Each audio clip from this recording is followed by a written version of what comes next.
Kabano bende ka wadhi nyime eni jopiny mawuok Ajulu Ward e Kisumu County oyudo kony mag chiemo kowuok kuom piny owacho ma pacho kaka yor kedo kod nengo ngima ma bende oidho. Kony ma kamago nochwalo odiechieng' ma kawuono kotenegi kod jatend migawo mar weche tudruok Eliud Owalo, seneta machon ma Kisumu Fred Outa e kind jotelo mamoko. Kane gilose osach pogo chiemo manonogo, Owalo olero ni chwalo kony ma kamago en achiel kuom yore mag chako chopo singo mag dongruoge ne oganda jo Nyanza kaka nosir kod sirkand Kenya Kwanza. Seneta machon ma Kisumu Fred Outa okawo thuolono mar kwedo ahinya maundu duto mabendo seneno e kinde ng'anyo mosebedo pacho ka ahinya to e kaunti ma Kisumu. Okwayo jopiny mondo ong'any mamuol kendo orit mwandu jopiny sama ging'anyo.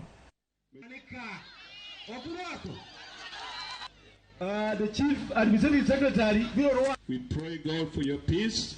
We pray for your Ngono makwayo e Kisumu kaendi enni kata kwa dhi ng'anyo ing'anya gi kwe to kik wachap minewa malok e chiro wamayo gik moko.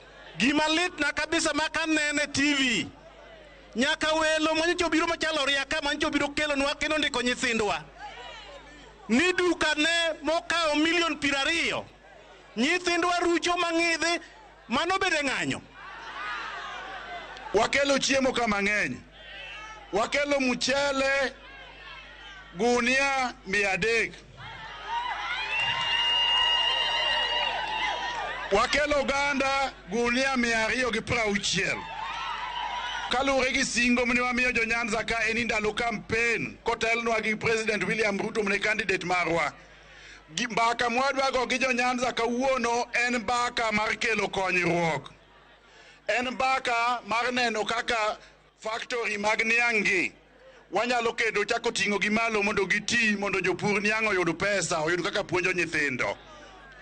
Kaka wanyalo konyo jolupo mondo waket factory e dho nam kaeni mondo nam rech kowuok e nam to wab process ka to iluso loka kucha.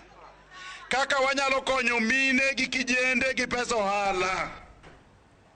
Ji adek manowito ngimagi tok pi